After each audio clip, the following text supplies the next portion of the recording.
ইয়াসিন তুই এখন যদি কাটছ না এটি পরে পাটে এসে একটা মুখ দিবি। আচ্ছা এই সাদা বলটা কে আনবে? দাঁড়িয়ে দেন আমার বল। হ্যাঁ কোন দিক দিবে? এটা গ্রুপ আমাদের মধ্যে গ্রুপে আমরা মজার গ্রুপ এইটাই মজা করা বন্ধু একটা ভিডিও করে আমি রান্তাছি দাঁড়া কার দেয় যাচ্ছে ভিডিও করলে এমনি একটা আমার সহ করে গ্রুপে দাও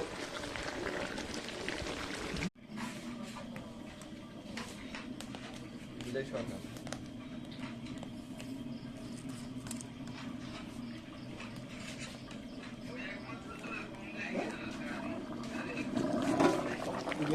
হঠাৎ করে